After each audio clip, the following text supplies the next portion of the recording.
Okay, guys, welcome back to Unlocking Your Finances When Budgeting Is Not Enough. We are on to video 35 and on to Hidden Devourer number 26. Focus is being a taker and not a giver. This is one of the devourers.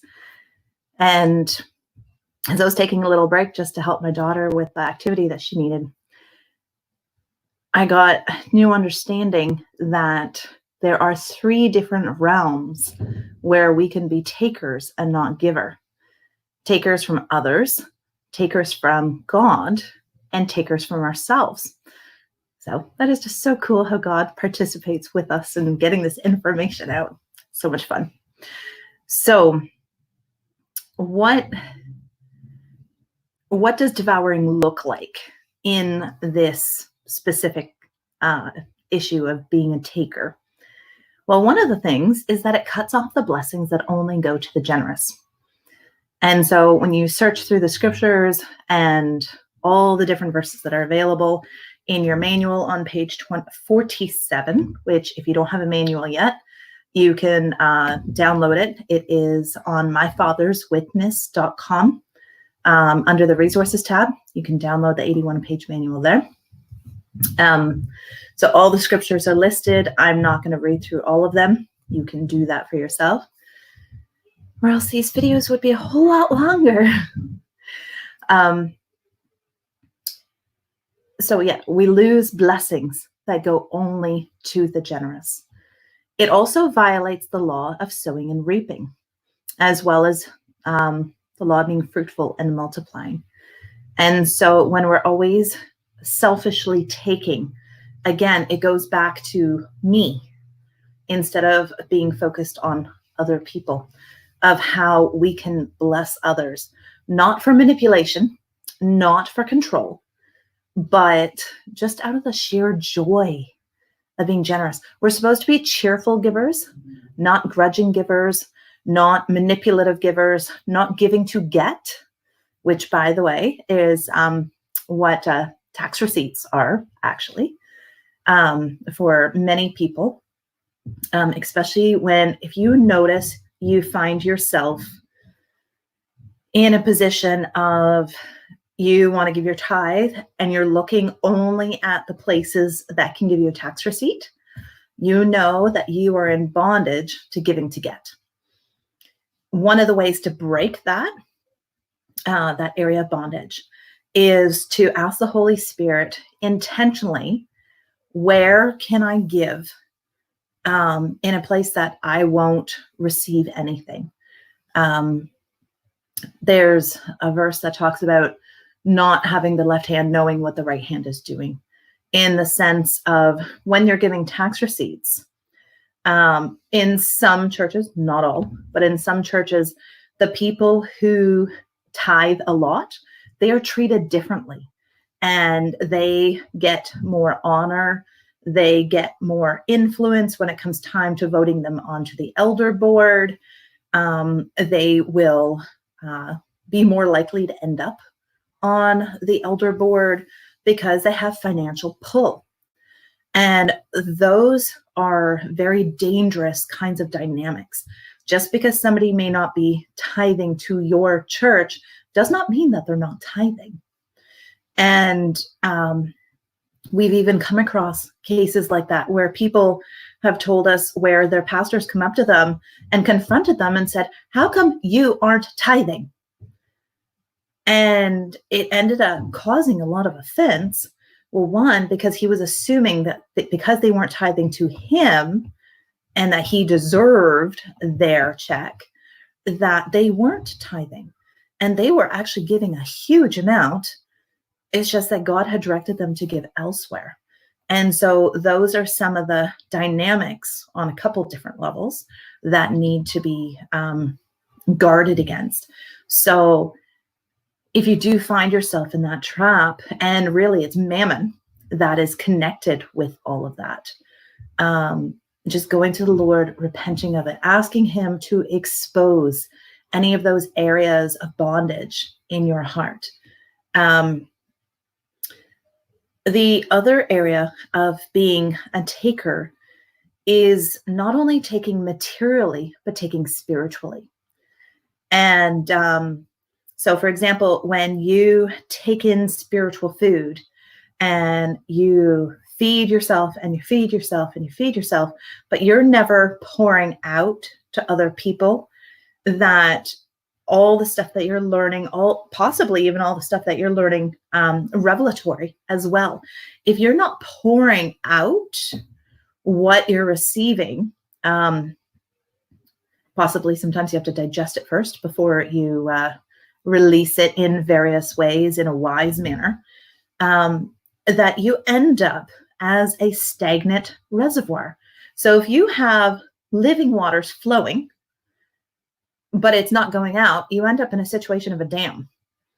And so everyone down beneath, they don't have access to the water, which they so desperately need. We have a lot of churches that are acting like dams because everything is held inside the church building, and God is going to be smashing those dams. Isaiah 30, that there is going to be a sudden breach in the wall, and it is going to burst. So that's going to be a good thing for some people.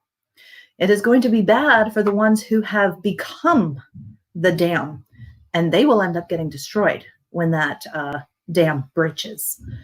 And so that is one of the devourers there. The other thing that I have written in the manual is, out of our belly shall flow rivers of living water, not drips or dry gasps. Which means we need to have the living waters actually flowing in us. We don't want just a trickle flowing into us. And if we're struggling with feeling like our pipe is drippy, or our pipe is whistling because it's full of dry air. I don't know if whenever you've disconnected the plumbing in your house to work on something and then hooked it back up, and all of those horrific sounds that go through the house as the air is going through the pipes.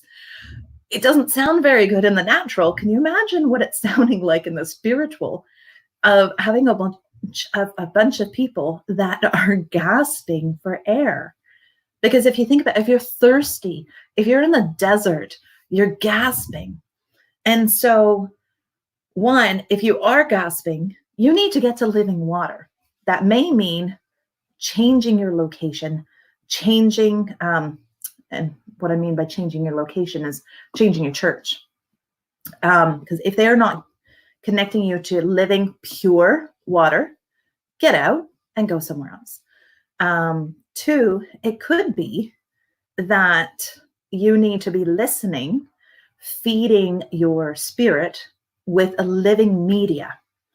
So turning off the cable TV, turning off the worldly radio, and filling your ears and your eyes, your spirit, with living media.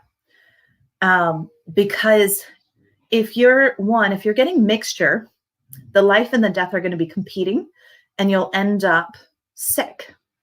Kind of like if you have a healthy body, but it's constantly being attacked by cancer, your body is not going to be at maximum health. So you want to make sure you're identifying the death that is trying to take from you, and get that out, and then feasting on living water. It may require changing your friends, because those you associate with, are they feeding you life, or are they feeding you death? There was a time in my life where, when my marriage was under extreme attack, and I was surrounded by people that were very critical of marriages, and everyone was encouraging divorce. And thankfully, there was one person who spoke life into me, who spoke hope that what I was experiencing in my marriage was not unusual, and there was a solution, which in my case ended up being deliverance. And once I recognized that I didn't need to be fighting against my husband, I needed to be fighting against demons and getting them out of my marriage. That's when things really turned around. But what would have happened if that one person had been dammed up and all of their living water had been kept silent because she was too offended or afraid of offending people, which in my case, I actually was very offended. But yet, the living quality of what she was saying struck me as so different that as much as it offended me, I did go back and ask for more information. And that saved my marriage. And so, are you willing to be offensive in order to bring life wherever you are, to bring hope? Hope is offensive to someone that wants to stay a victim. Hope is offensive to somebody that wants to die. And yet, are we willing to be offensive in order to bring life and love and light wherever we go, and to be that giver? Another aspect of being a taker versus a giver with ourselves. For someone who's had a background, a bondage of striving, performance, and pressure, that takes a physical toll on your body, it takes emotional toll.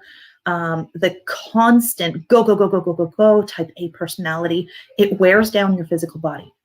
And there was actually a season in my life where God basically just pulled me out of everything and sidelined me and gave me that time for my body to physically heal, giving me instructions to do different things in order to take care of myself. And that was very difficult for me because I was so used to go all the time that to be sidelined was actually hard, because in my mind, I had been giving, but my motive was wrong. It was actually taking the self-satisfaction, the acceptance, the approval of men. It was actually subtle taking. It wasn't freely giving. There was always performance attached to everything, and it will wear your body down. And when opportunities come, you're not going to have the energy, you're not going to have the emotional, physical, mental, spiritual energy if we don't stop and give ourselves respect for our bodies. And if you study out revivalists, a lot of them ended up dying early because they were so focused on the go. I have to preach the gospel. I have to do it. And it was very much, if I don't do it, there's no one else to do it. And as much as it looks like you're giving, they were in the same trap I was, that it was very much taking the credit, that this is my ministry and I have to push. And they ended up wearing their bodies out before their time. And so, especially as where we are going to be moving into this next era, especially over the next 10 years, we're going to have to pace ourselves. We need to be giving God his time, not just taking from God, not just receiving all of the download, but are we giving God our relationship? Are we giving God our time, our intimacy? It's not always about the coolest download and the most recent revelation and, oh, I got the hottest prophetic word to post and tell everybody. Sometimes it's just simply being in that communion with the Lord and just enjoying relationship with him. When we are giving without expectation, in return of, well, I'm going to give you this so that you'll give me that. So when we give without expectation of anything in return, it ends up protecting our hearts. It protects us from offense, from manipulation, from bitterness. It keeps that unconditional love flowing. For example, if you go and spend time with the Lord, are you expecting for God to give you something? If you read through the story of Moses, when he went up to the mount, for the first 7 days, he just waited. He was there. He gave his time. He gave his presence. And he waited. This is something that in our generation is very not normal, to give without anything, any strings attached, of giving our time to people without manipulation, without demands back. Are we giving God our time without strings attached? That if we went and sat before the Lord for 7 days, like Moses did, would we walk away frustrated and irritated after 7 days and we have nothing to journal? Or did we see that as an opportunity to pour our praise and our adoration to the Lord? Giving him glory for who he is, exalting his holy name, magnifying the Most High God, without feeling the need to demand that we get something back. And I think especially in this season, I know I'm slightly off topic here, but in this season, we need to remember that God is king and not us. That when we come and sit before his feet, are we doing it with the right heart motive? Are we giving him our all? And it doesn't matter what we get back from it. That yes, God is a generous God, and that's just his nature and character, and something will come eventually. But we need to check our heart attitude. Are we giving for the sake of magnifying the Most High God? Or are we giving praise in order to either check it off a list or to manipulate God or to get something done in order to receive something, in order to meet the conditions, so to speak? God wants to bring us to a new level in our relationship with him. And we will not get there if we have the wrong heart motive, that if we have the attitude of being a taker instead of a giver. So I'm going to end off that topic. And we will quickly move on to Devourer number 27, which is eating forbidden food.